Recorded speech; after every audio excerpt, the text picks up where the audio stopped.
Hola familia, qué rico una vez más estar aquí con ustedes en este tiempo de reto bíblico. Bendigo cada una de sus vidas, agradezco a Dios por su disciplina, por su disposición, por ese amor, por ese querer crecer y conocer día a día a nuestro Dios y a nuestro Padre. Felicitarlos, ya estamos en la semana 13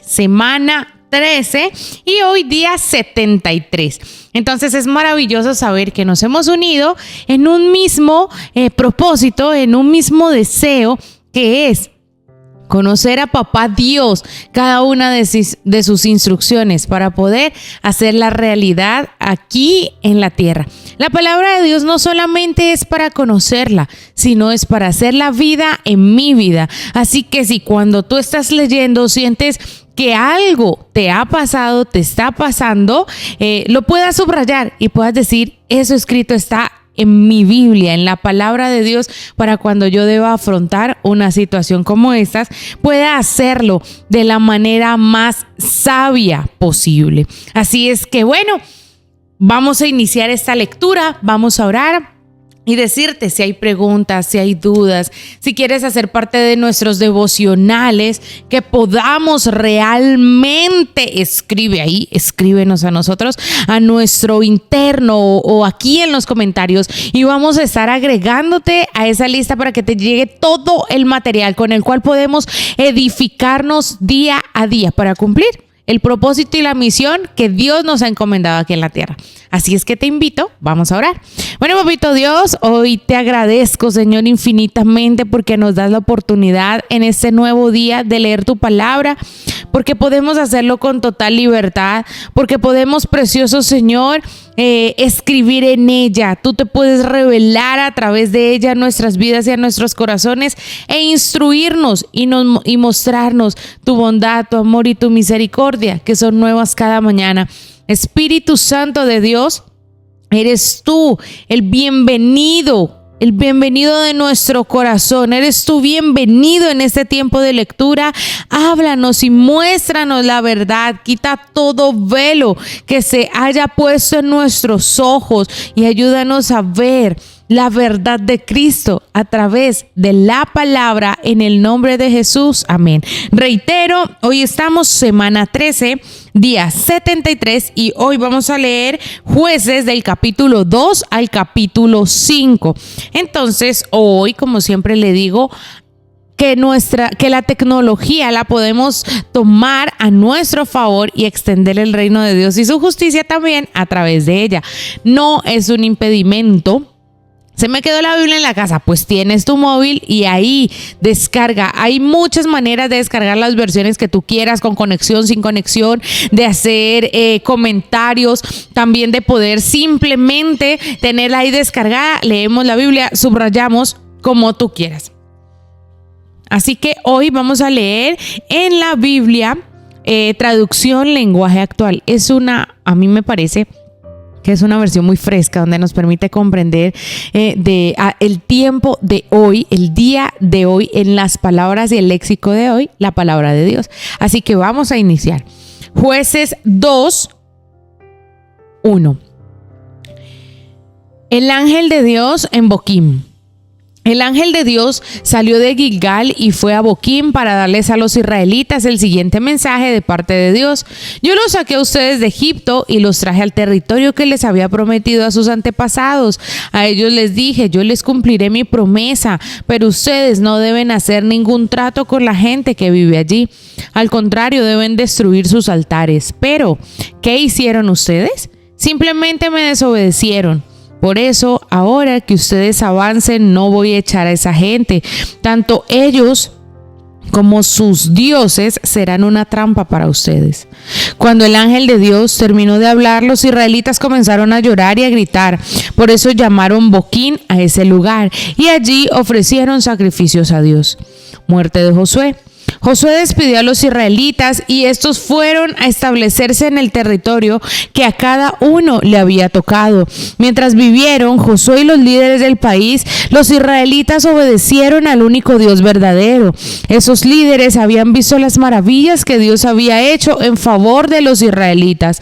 Josué murió a los 110 años de edad. Lo enterraron en su propio territorio de Timnat-Será, que está en las montañas de la tribu de Efraín, al norte del monte Gaz. Murieron también todos los israelitas de su época.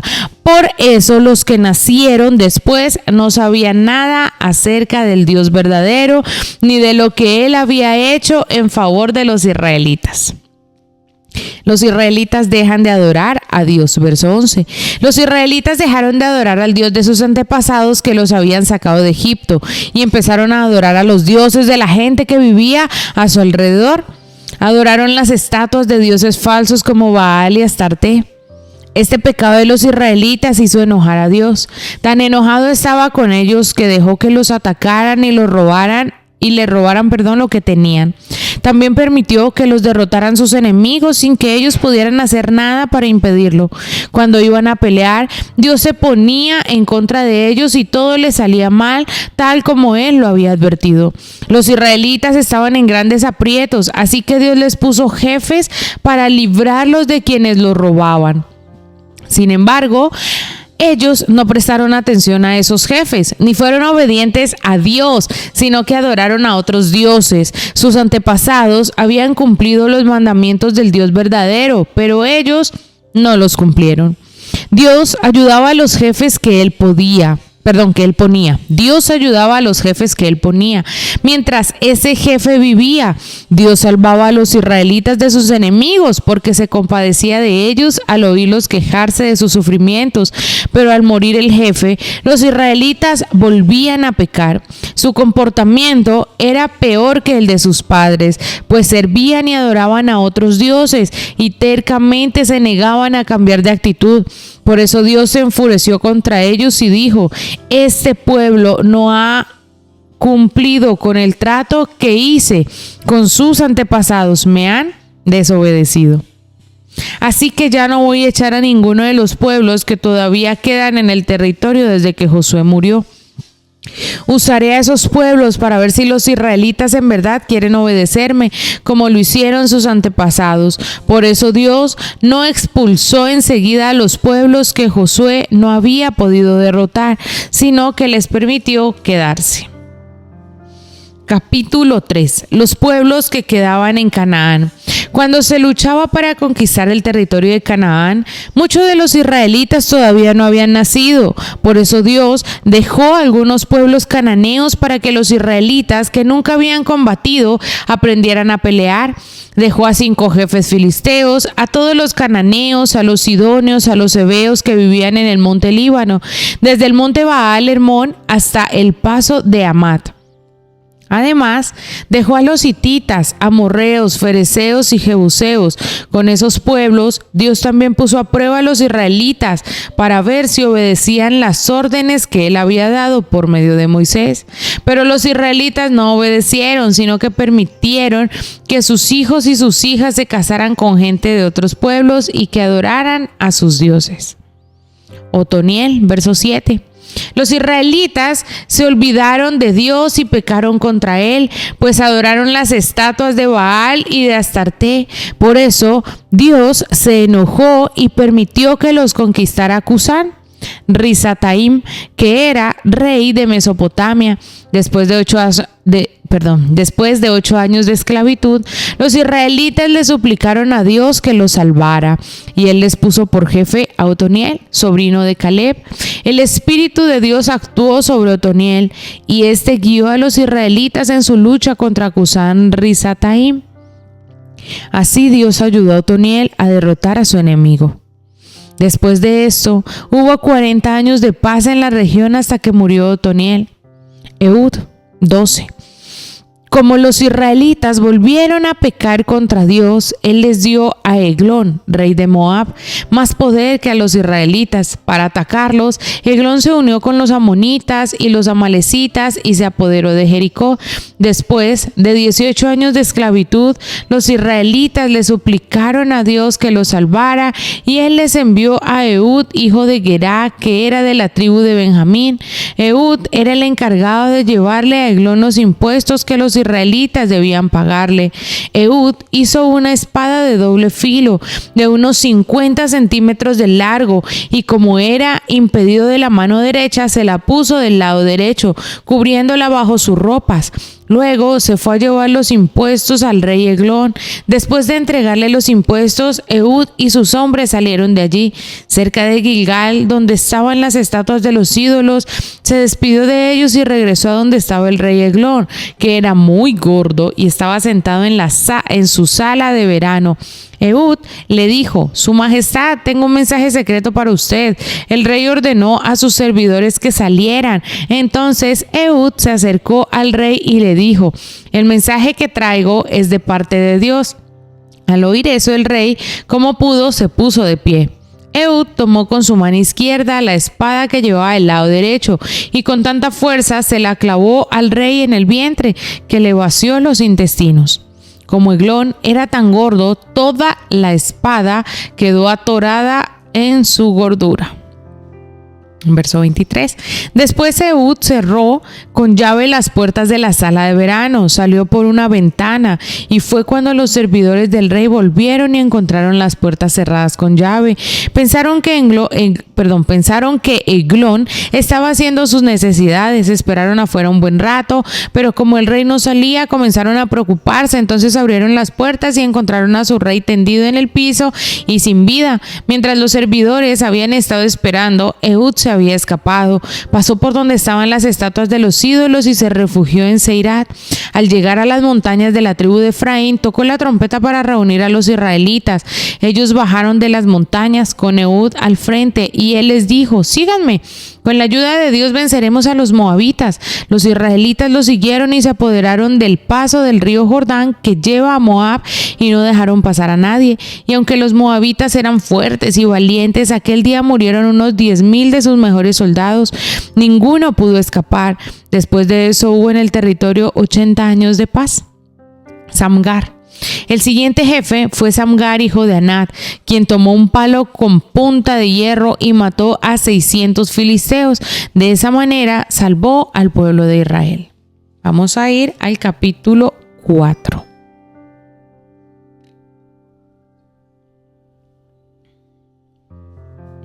Débora y Barak.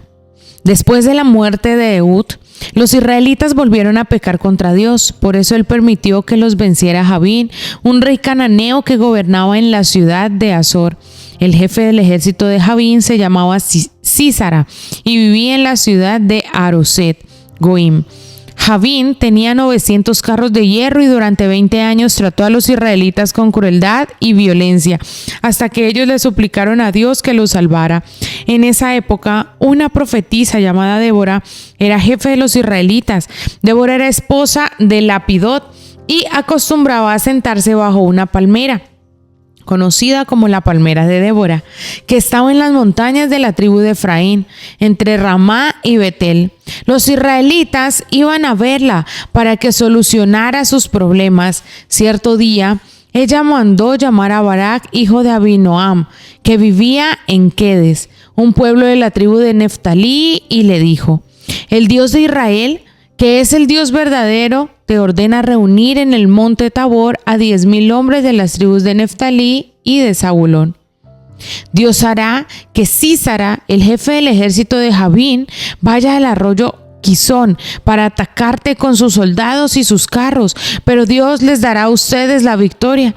Barak le respondió: Iré solamente si tú me acompañas, de otra manera no iré. Entonces Débora dijo: Está bien, te acompañaré, pero quiero que sepas que no serás tú quien mate a Sísara. Dios le dará ese honor a una mujer. Y Débora se fue a Quedes con Barak, donde éste reunió un ejército con 10,000 hombres de las tribus de Zabulón y de Neftalí. Por su parte, Eber, el kenita, que era descendiente del suegro de Moisés, se había separado de su tribu y se había ido a vivir cerca de Quedes, junto al roble de Saanaim.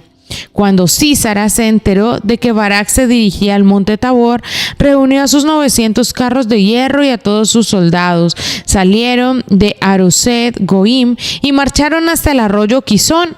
Entonces Débora le dijo a Barak: en marcha, que hoy Dios te dará la victoria sobre Sísara, y Dios mismo va al frente de tu ejército. Barak bajó del monte Tabor al frente de sus 10,000 soldados.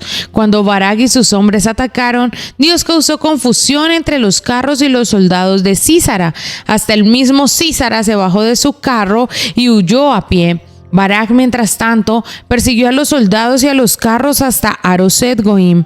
Aquel día murieron todos los soldados de Sísara, ni uno solo quedó con vida. Sísara huyó a pie hasta la carpa de Jael, la esposa de Eber, porque el rey Javín era amigo de la familia de Eber. Jael salió a recibirlo y le dijo: pase por aquí, señor, no tengan miedo. Entonces él entró en la carpa y ella lo escondió detrás de una cortina.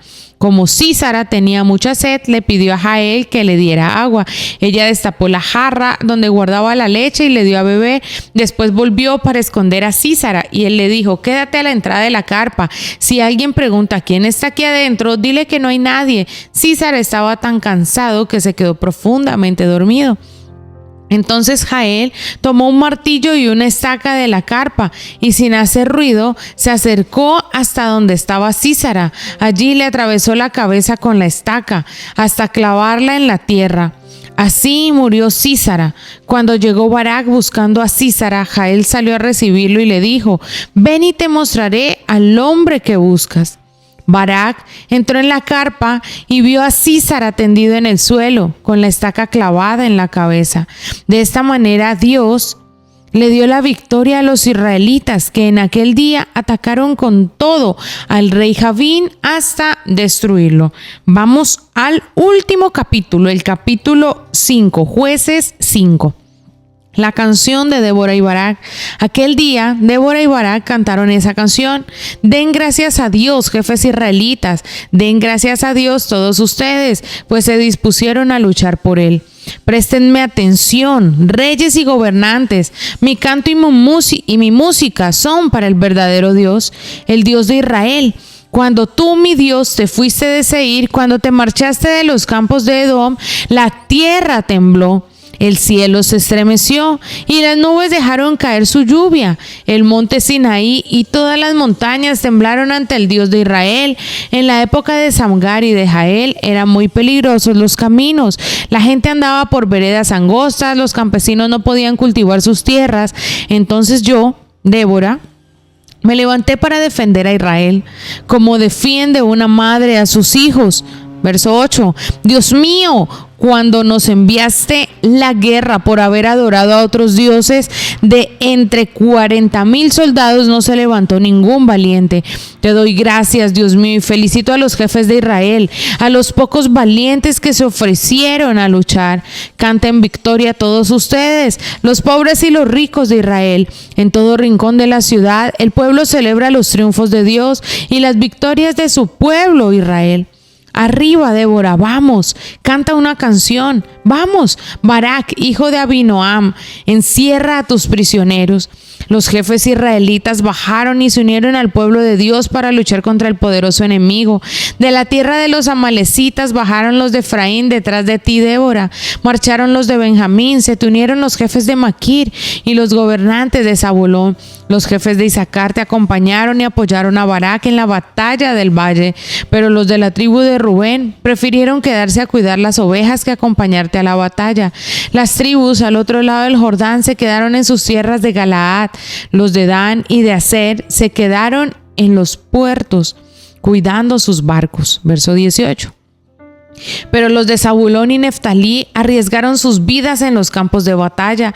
Luego, en Taanac, junto al arroyo Megiddo, vinieron a pelear los reyes cananeos, pero volvieron con las manos vacías. Hasta las estrellas del cielo lucharon contra Sísara, el antiguo arroyo de Quizón.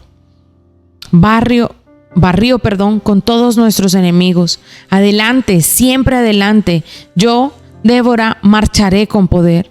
Verso 22. Los caballos de Sísara salieron a galope tendido, sus cascos retumbaban como relámpagos, y anunció el ángel de Dios que Dios castigue a los habitantes de Meroz porque no vinieron a ayudar al ejército de Dios, no quisieron luchar por él. Bendita seas, Jael, esposa de Eber el kenita, bendita entre todas las mujeres de Israel. Sísara te pidió agua y tú le diste leche para hacerlo caer en un sueño profundo.